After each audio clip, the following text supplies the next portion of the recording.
This is Unrendered on IKTV. I'm Tony Regisford chatting with Sir George Alleyne, Chancellor of the University of the West Indies. Sir George, you know, the university cannot run without funds. And your Vice-Chancellor identified that in a speech I listened that he delivered last week. That Problems with funding. Problems. Yeah. I'm going to be flippant first and then serious. A famous chancellor of, a famous president of Harvard University, he made a statement that there's one thing that compulsive gamblers, this exile royalty, and universities have in common. They never have enough money. But to be serious, maybe airlines as well. Maybe airlines as well. All right. But be seriously, universities all over the world are having this difficulty because the growth in demand for university education has often outstripped the capacity to finance it. Yes. Except in the very wealthy private institutions. And we in the Caribbean are not a rich society. We are not a society in which the large numbers of persons with old money that can endow universities that will happen in other places. We are not like that. Yes. When the university started, we depended almost exclusively on governments for our for subventions. Now, what we have noticed, and I think it's a good thing, that the government percentage of our budget has decreased. But none of us would wish to see a situation in which our university becomes entirely private and does not have government subvention. Because I believe governments have a stake in an education almost institution. has to be part of their social policy. And has to support the institution. But the quantum is the problem. And our governments are faced with a dilemma. They would wish to see expansion of the institution, but in many cases they don't have the money to do it. And I know that we complain bitterly, but I know in some instances governments just don't have the money to do it. So what some of our institutions, the university as a whole has been doing, the university as a whole has been looking, employing I think some very imaginative schemes for mobilizing resources. One, through contracts from other places. Two, from involving the private sector in the institution. And we are making a major thrust to have our alumni more involved and have our alumni support the institution. And also, we are moving towards having more students from without the Caribbean who can afford to pay more than Caribbean students would pay institution. So we are looking at some, and also I would say some business enterprises within the institution. We know that some of our products now can be patented. We know that some of our inventions can be money earners. In Jamaica, for example, the local GPS system was devised within the university. So many of the things that formerly we might have looked at as academic developments, we are now seeing commercial developments. Yes. We believe, and let's say I believe, and it is become now part of the thinking in many developed countries, that there should be what is called a triple helix of innovation. The university providing the knowledge, business, the know-how, and government, the regulatory framework for innovation to become commercially viable. And this is some of the direction which our university is going. Now, you alluded to patents, and Nigel Harris, Vice-Chancellor Harris, was saying that, I can't remember the number, but I think he was saying several hundred, maybe a couple of hundred patents now sit at the University of the West Indies. But it's not being taken up. It's not being converted because to what I call this commercial this business triple helix is important. Yes. You not only need the university to produce the knowledge, but you also need business business which is going to take some of these things and move them into the commercial market. People tell you, Steve Jobs did not invent the iPhone, but the innovation, or Steve Jobs made the iPhone useful, as you said, gave it, as we use the expression, economic value proposition. People would buy the iPhone. That was the innovation. Right. And one of the things we are trying very hard to do, engage some of our businesses in doing just that. Right. In Trinidad, for example, just last year, the campus there ran an innovation boot camp to get academics and businessmen to see that some of the products of academia can really represent opportunities for business. As you mentioned Trinidad, there's the School of Business there, the Arthur Lockjack. Lockjack School of Business. Right.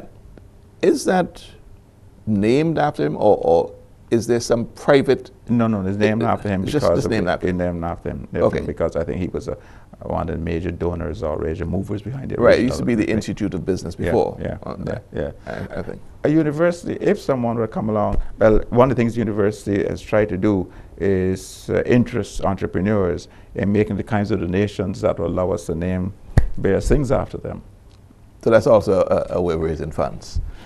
We are now much more entrepreneurial. I mean, things that our university is doing now would never be dreamt of by our founding father. Thomas Taylor probably would turn his grave at the idea of commercializing output of the institution. But that demonstrates, first of all, the vibrancy of the institution. It demonstrates the willingness, almost the obsession of our leaders that this institution is going to remain and grow and be a part of Caribbean development for many, many, many years to come. Some years ago, I don't know how recent it was, you were being introduced in Belize. You were giving a talk there at the open campus. I don't know if it was a graduation ceremony or whatever it was. But the speaker who was introducing you said that one of the things that you stand firm in your belief is that genius is, success has to do with 1% genius and 99% hard work. I must have said that flippantly. It is true. I wouldn't say that this is a sort of the credo, George Alleyne. I wouldn't have said that. But to your students at the University of the West Indies, what, apart from what you've said along here, that concentrate on what you're doing and do it well, but what more would you add? Example. Students learn from their professors, they learn from their peers. And the idea that you can from on high give some nugget of wisdom from time to time, it doesn't work that way. Students learn by being encouraged, by becoming involved, by seeing how their mentors approach problems, etc., etc. So I wouldn't, it would be wrong, I'd be untruthful to say that was some sort of single nugget of wisdom I would give my students. That would be untrue. You've been a highly successful individual, and you come from relatively humble Not beginnings. relatively. How have you kept yourself grounded? People ask that question, I don't know if you ask that question. I come from a large family, and we don't value one more than another. I have 7 brothers and sisters. My children, my son used to say to me, "Daddy, remember the Australian puppy syndrome? If one puppy pops its head above the other, it gets it cut off." So I can't tell you that. And I don't see myself as being, as you say, grounded. I just, as I am. You've got 7 grandchildren? 7 grandchildren. Yeah. And you spend a lot of your time now when you're not doing brain work, I suppose. You spend a lot of your time I wish I could gardening. I love gardening. Yes. And somebody once told me that gardening has a lot to do with a philosophy to life. Is that why you like it? No. It means therapeutic. I tell people that it is my private psychiatrist. When I get out there in a day, and I talk to my roses and I mow my lawn and I come in and I have a beer. life is good and the Lord is in his heaven. Where are you based? I live in Bethesda, Maryland, just outside of Washington. Well, you get back to Barbados fairly often? No, not as often as I would like. I travel, since I'm retired, I am very, very busy. Right. Since I'm retired, I travel a lot, to and from. I'm going to pull you out a little bit because, the Barbados, I'm not going to ask you who you are supporting in this upcoming election, but I'm going to pull you out a little bit because we're nearing the time of elections in Barbados, and perhaps when this program airs, it would have already happened.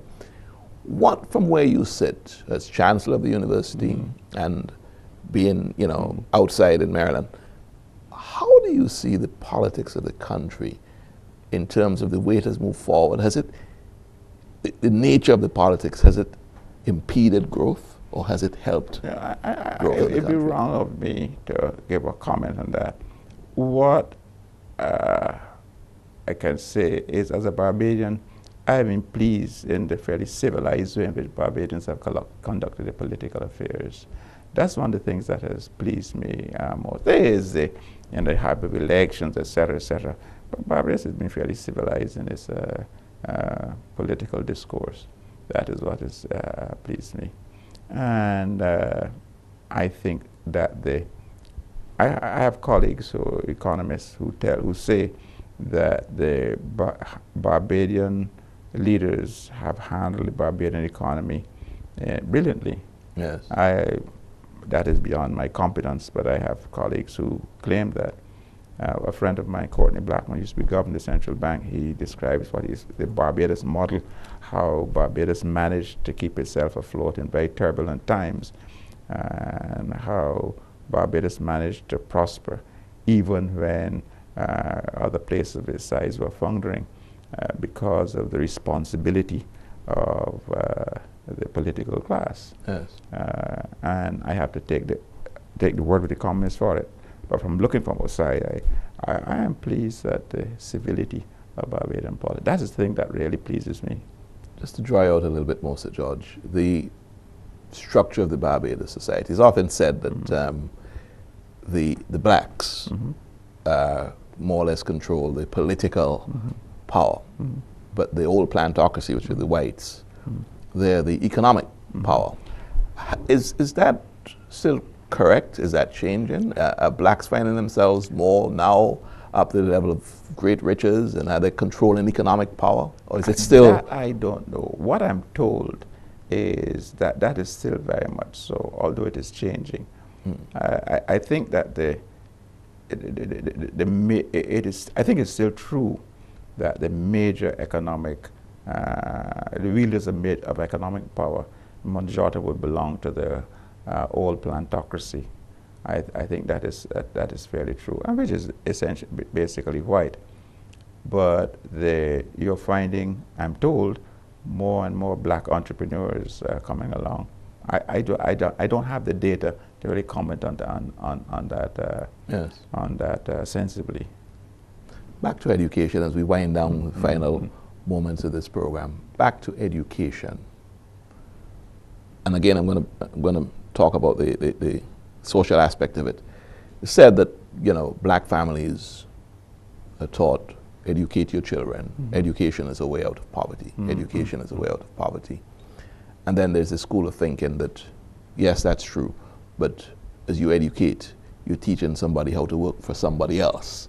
And that somebody else maintains their status quo. No, I can't. I can only speak for myself. That has never entered my thinking at any time. Never entered my thinking at any time. I have never felt that I was impeded in anything but my own capacity. I never felt that I was sort of someone holding me back. No, I wouldn't have. So I wouldn't. That's never been. That's why you were described as one of the finest global thinkers, I think, albeit in the field of health. I don't know. I can't say that I've. As we end this program, tell me, Sir George, you've achieved a lot. I've got just one document here that lists your accolades. What is, in your mind, the thing that you have achieved the most, that you are most proud of? Now, if you ask me what I think that, the better question would the thing that, the things that have been responsible most for what I am, I would have said my family and my wife. I was lucky in the woman that married me. That was, I just lucked out. You've been married how long? You say that with a smile on your face. 54 years. And the family which I grew up, they're still very close knit, my family. And my wife, she's a remarkable woman. And I would say that is one of the she's responsible for your success. Yeah, so the adage goes, behind every great not man. Not behind. She wouldn't in front of every great man. Beside. Or beside. Every great man, there's a woman. There's a great woman. Yeah, she's a remarkable woman. Jamaican. Sir George, it has been an absolute pleasure having you on Unrendered. Thank you very much for having me. It's an honor. Thank you.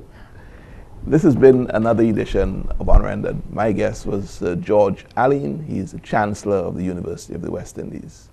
Jomo Thomas is up next with Plain Talk.